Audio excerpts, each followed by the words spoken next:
अस्सलामुअलैकुम। मोहम्मद अज़हर सिद्दीक अपने programme maths views के साथ 18 मई 2022 बरोज़ बुध आप ये प्रोग्राम देख रहे हैं।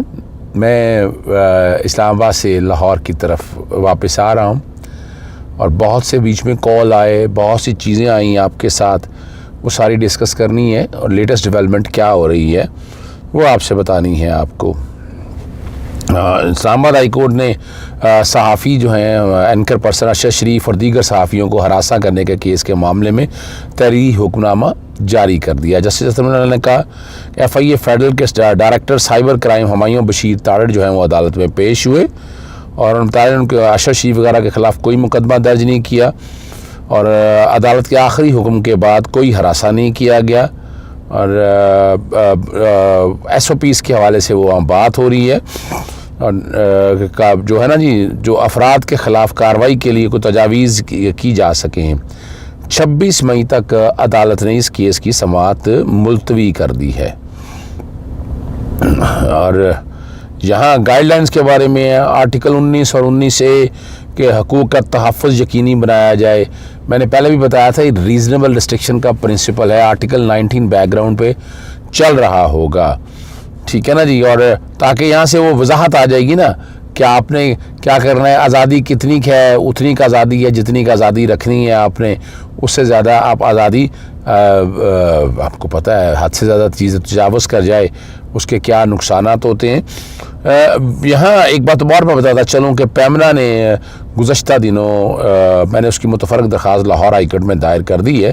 पैमना ने गुज़श्ता दिनों 2 डायरेक्टिव जारी किए थे और एक एस्पिरेशन जारी किया था। फ़ौज रदलिया ख़िलाफ़ हर्जा साई और नफ़रत अंगेज़ मवाद नशर करने पर तंबीह की है उन्होंने और सख्ती से नोटिस लिया उन्होंने और कहा है कि वो बाकायदा इन मामलात पर सख्ती से अमल करे और मौसर ताख़ीरी निज़ाम मुतारफ़ कराया जाए और किसी किस्म की दानिस्ता या गैर दानिस्ता गलती की सूरत में पैबना ऑर्डीनेंस के तहत शिक पता 27 की बात करते हैं, वो बगैर notice program talk show 10 lakh रुपए तक जुर्माना किया जा सकता है। ये कानून नाम का कानून है। मैं माज़रत के साथ मैं बड़े अरसे से कहता आया हूँ, इस कानून का नफाज मैंने नहीं देखा है और इस कानून का अगर नफाज अच्छी तरह होता तो शायद इतने मसाइल ना होते जितने मसाइल हम अभी देख रहे हैं और ये बढ़ने हैं। जी बिल्कुल, मैं आपके सामने रख रहा हूँ और मैं वाज़ेह तौर पर कह रहा हूँ, ये बढ़ने हैं, ये कम नहीं होने हैं और अगर इसको कम करना है तो आपको बहुत सी चीज़ें सोचनी पड़ेंगी। आपने ऐसे तो नहीं है ना कि अपना मामला ऐसे ही चलते रहेंगे। इनको अगर ठीक करना है तो आपको सोचना है। दूसरा जो है मैंने जो है ना ख़त लिख दिया है जनाब वज़ीर-ए-आज़म, साबका वज़ीर-ए-आज़म इमरान खान साहब की सिक्योरिटी के हवाले से, फुल प्रूफ सिक्योरिटी बनाने के हवाले से मरासला भेजा है, जुडिशल एक्टिविज़म पैनल की तरफ से भेजा है। इससे पहले भी मैं लिख चुका हूँ। अवामी जलसों से खिताब कर रहे हैं, हज़ारों की तादाद में लोग शिरकत करते हैं। मौजूदा हालात का तकाजा है कि इमरान खान को फुल प्रूफ सिक्योरिटी फ़राहम की जाए, मगर फ़राहम नहीं की जा रही है। फुल प्रूफ सिक्योरिटी फ़राहम न करने और सिक्योरिटी खदशात है। मरीम को भी आपने फुल प्रूफ सिक्योरिटी फ़राहम की है, हालांकि वो कुछ भी नहीं है, ना वो साबका वज़ीर-ए-आज़म ना को वज़ीर नहीं है और अगर सिक्योरिटी ना फ़राहम कीगी तो अदालतों से रुजू किया जाएगा। बाकायदा ख़त की शक्ल में और लिखा है हुकूमत वक्त को कि ये उनकी ज़िम्मेदारी और उन्होंने ध्यान रखना है। यानी मैंने ऐसी कोई बात नहीं की है कि जहाँ मुख्तलिफ TV चैनल ने इस चीज़ को कवर भी किया है, आप देख सकते हैं, और जहाँ जहाँ बात हुई है वो आपके नॉलेज में लाना इसलिए ज़रूरी होता है कि हम निज़ाम को कैसे बेहतर कर सकते हैं। इसके अलावा इसहाक़ डार आमदन से ज़ाहिर सासों के रेफरेंस की केस की समाअत हुई। शरीक मुलज़मान जो अदालत में पेश हुए, दायमी वारंट जो है इसहाक़ डार के दोबारा जारी कर दिए हैं और फैसला जो है ना वो बुनियादी तौर पर तरमीमी ऑर्डिनेंस के तहत दायर किया था कि उनको बरी कर दिया जाए, उन्होंने इसहाक़ डार की वापसी से मशरूत कर दिया है और गिरफ्तारी जब तक नहीं होती तब तक मुलतवी कर दिया है। जज जो है इंतसाब अदालत के जज मोहम्मद बशीर ने इस रेफरेंस की समाअत की है। साथ ही मैंने एक ट्वीट किया और वो ट्वीट मैंने इसलिए किया, बताने की ज़रूरत सिर्फ आपको है कि ये मामला इस तरह नहीं है। इसहाक़ डार अगेंस्ट जो है ना इलेक्शन कमीशन में डिस्क्वालिफिकेशन पटिशन दायर की हुई है मैंने, वो लास्ट टाइम पे डीलिस्ट हो गया था। 26 अगले जुमेरात के लिए 26 के लिए बाकायदा उसको फ़िक्स किया है। एक तो वो हलफ टाइम पे नहीं लिया, मुकर्ररा वक्त के अंदर उन्होंने हलफ नहीं लिया, उस बात की बात है उसके अंदर। और ये 7 डिस्क्वालिफिकेशन है डिफ़ॉल्टर के तौर पर।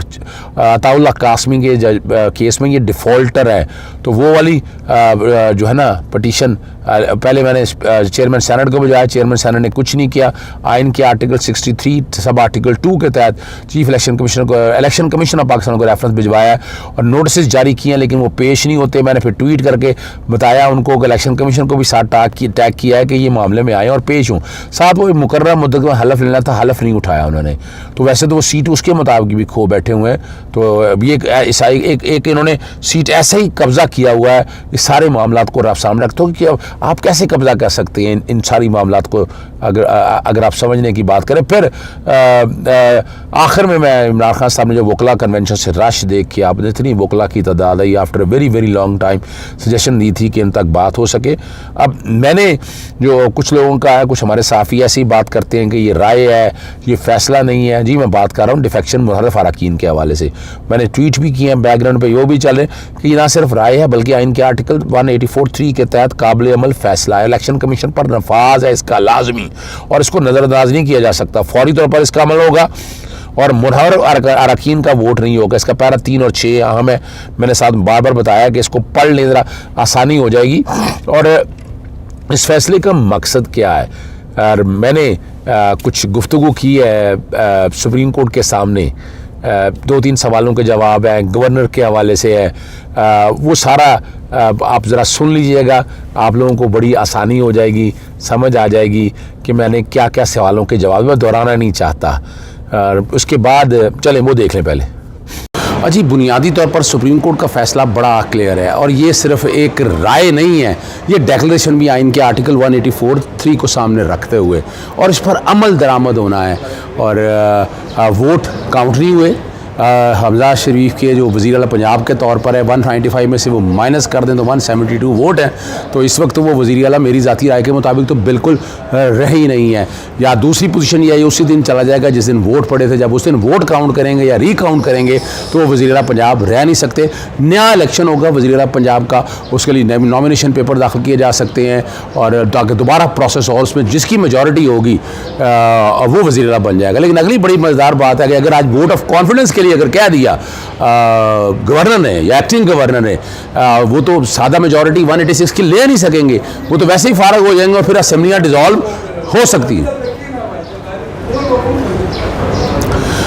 देखिए अब मौजूदा क्राइसिस का हल क्या है। मौजूदा अगर आप पोजीशन को सामने रख कर अगर आप देखें तो इस फैसले के बाद उस्मान बुज़दार जो है इंटेग्रम पीरियड के लिए जो आईनी तौर पर वज़ीर रहता है कि जब तक नया वज़ीर नहीं आता, उस पोजीशन पे वो बहाल हो चुके हैं। उनकी दूसरी पोजीशन बड़ी वाज़ेह है कि अगर वो मिसाल के तौर पर हल्फ वाला मामला अगर उठाते हैं, अगर कोर्टों में मामला आता है हल्फ वाला, तो हल्फ भी आईनी तौर पर अवेलेबल नहीं, क्योंकि चीज़ें बहुत आगे चली गई हुई हैं। वो ये सेपरेट इशू है, उसकी इम्प्लीमेंटेशन क्या होनी है और कैसी होनी है। लेकिन इसमें कोई शक नहीं कि पंजाब के अंदर कॉन्स्टिट्यूशनल बहरान मौजूद है। आपका आईन पाकिस्तान कई चीज़ों को कैटर नहीं कर पाया, और ख़ास तौर पर अब जब आर्टिकल 63A की इंटरप्रिटेशन आ चुकी है, मुनर्रफ अरकान सीटें खो बैठे हैं, यानी अब उनकी जगह पर तो वोट नहीं आया, और इलेक्शन कमीशन जब फैसला करेगा और डी-सीट करने के हवाले से, तो फिर उसमें भी कोई बात रह नहीं जाएगी, और वो फैसला जब आता है तो 25 सीटें और कम हो जाएंगी। और फिर मिसाल के तौर पर वज़ीर आला अगर आपने मुंतखब किया तो सादा अक्सरियत की पोजीशन ये देनी पड़ेगी। अवेलेबिलिटी सीट यानी 371 में से ये 20 माइनस हो जाएंगी। 5 मैं इसलिए छोड़ रहा हूँ कि 5 मुनहरफ अरकान जो है वो PTI के पास वापस आ जाएंगे। तो आपकी सादा मेजॉरिटी जो है वो 371 का अगर आप हाफ कर लें तो 172 के करीब आएगा। वो सादा मेजॉरिटी जो आपको मीट आउट जो करनी पड़ेगी 172 या 174 जो भी तादाद आती है वो मीट आउट करना पड़ेगी, और फिर बजट वगैरह पास करवाने हैं, फिर वो सारे मामला सामने आने हैं। तो ये कहा जाए कि पंजाब के अंदर आईनी बहरान नहीं है, वो बिल्कुल गलत है। आईनी बहरान मौजूद है और इसका हल भी मौजूद है। जी गवर्नर पंजाब वाला मानना भी बहुत बड़ा आईनी बहरान पंजाब के अंदर मौजूद है। आर्टिकल 103 बड़ा वाज़े तौर पर बड़े 101 बड़ा उसकी सब आर्टिकल 3 बड़ा वाज़े है। गवर्नर को हटाने का इख्तियार जो है वो वज़ीर आज़म या काबीना के पास नहीं है, वो सदर की स्वाबदीद पे है। और at the pleasure of the president कहा गया हुआ है। तो वो जो अगर कहा आए और आइन के आर्टिकल 48 के तहत कोई समरी गई भी है, उस समरी की आइनी और कानूनी हैसियत कोई नहीं है। उस समरी की आइनी और कानूनी हैसियत इस वक्त कोई नहीं है। वो चूँकि इख्तियार नहीं है। हाँ, अगर ये आइनी तौर पर गवर्नर हटा दिया जाए तो तैनाती तौर पर वो आइन का आर्टिकल 48 अडॉप्ट किया जाएगा। वो 15 दिन का और 10 दिन का टाइम है। अगर नहीं होगा तो फिर ऑटोमेटिकली गवर्नर तैनात हो जाएगा। रिमूवल के हवाले से नहीं है। जो पुराने गवर्नर हैं वो अपनी सीट पे आज भी मौजूद हैं, और वो अगर कहते हैं हमजा शरीफ को कि भाई वज़ीर आला पंजाब को आप हलफ लें, तो ये इनके पास तो मौजूदा तादाद है ही नहीं है। लाहौर हाई कोर्ट के सामने यकीनन वो हल्फ के कॉन्टेक्स्ट में लार्जर बेंच वो केस सुन रहा है और उसकी समातें जारी हैं। इस कॉन्टेक्स्ट में भी अगर देखा जाए तो पंजाब में आइनी बहरान चला आ रहा है। जी, वो तीनों सवालों के जवाब आपने देख लिए। मैंने जो बातें क्लियर की हैं वो आप तक मैंने पहुंचा दी हैं। उसके बाद मुख्तलिफ यानी वॉइस ऑफ अमेरिका से मेरी गुफ्तगू हुई, बड़ी लंबी गुफ्तगू हुई। मैं ज़्यादा लंबी नहीं चलाना चाहूँगा। ब्लर होकर कुछ चीज़ें हैं जो उसी दिन मैंने कही थी, ज़रा वो सुन लीजिएगा। देखिए, पाकिस्तानी तारीख मैं समझ रहा हूँ कि ये लिखी जा रही है। आईने पाकिस्तान की अगर बुनियाद देखा जाए जो कि जमहूरियत के बचाने के हवाले से थी, तो आज सुप्रीम कोर्ट ने बहुत बड़ा लैंडमार्क एक अचीव कर लिया है। और मुनर्रफ अरकान कि जो जहर आलूदा वोट के हवाले से है उसका वोट काउंट नहीं होगा, यानी अगर वो डिफेक्शन करता भी है तो उसका वोट कंसिडर नहीं होगा। आप बड़े सिंपल लफ्जों में अगर कह सकते हैं तो पंजाब की हुकूमत जो 197 वोटों से, इसमें 25 वोट ये मुनर्रफ अरकान के शामिल थे, 172 रह गई है। तो पंजाब हुकूमत जो है वो ख़त्म हो चुकी है। इस वक्त हमजा शरीफ वज़ीर आला पंजाब नहीं रहे हैं। उस्मान बुज़दार साहब जो वज़ीर आला पंजाब के तौर पर काम कर रहे थे वो अपनी जगह पर बहाल हो चुके हैं, लेकिन अक्सरियत तो उनके पास भी मौजूद ना होगी।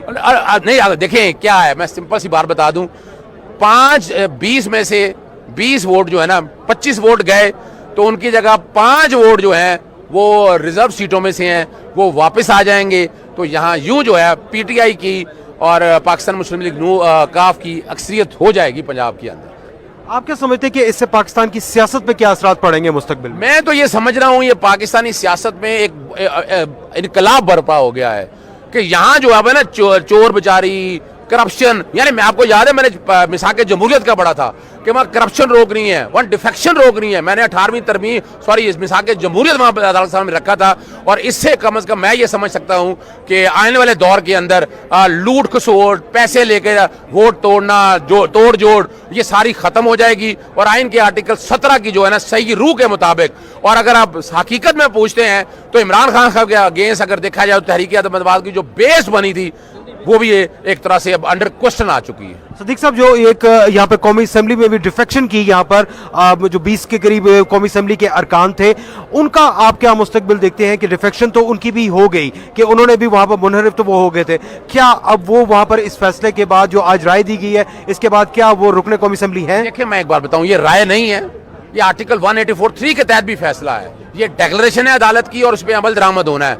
कौमी असेंबली के हवाले से मामला देखा जाए वो सुप्रीम कोर्ट में अपील आएगा और इस डिसीजन को सामने रखते हुए अपील का फैसला किया जाएगा, जहां पार्टी छोड़ना और पार्टी ज्वाइन करना। उन्होंने वो काम तो सारा कर दिया था, उन्होंने चाहे शैम के, लेकिन उनका कहना था कि उन्होंने पार्टी से अभी तक उन्होंने पार्टी छोड़ी नहीं है। यही तो 63(1)(a) की इंटरप्रिटेशन है। एक बंदा जो वो पार्टी छोड़ता नहीं, दूसरी पार्टियों के फैसले मान लेता है, तो इसका मतलब यह है कि पार्टी उसने छोड़ दी है। और इसकी इंटरप्रिटेशन अब अपील में इंशाल्लाह हम अपील फाइल कर रहे हैं, सुप्रीम कोर्ट ये करेगी। और अब जो इसके साथ साथ जो तीसरे नंबर का जो क्वेश्चन था जिसमें कहा गया था कि इसकी मुद्दत के हवाले से, वो यहाँ पे ताहियात तो नहीं इसको दिया गया। मुद्दत के हवाले से जब वोट ही नहीं डालना तो मुद्दत की बात तो ऑटोमेटिकली खत्म हो जाती है। नहीं, जो ताहियात था अहली की जो था वो खत्म हो गया। देखिए वजह यह है जब वोट ही नहीं डालना, जब वोट डालेंगे कंसिडर होगा तो फिर बात आनी थी ताहियात ना अहली की या फॉर अ सर्टेन पीरियड।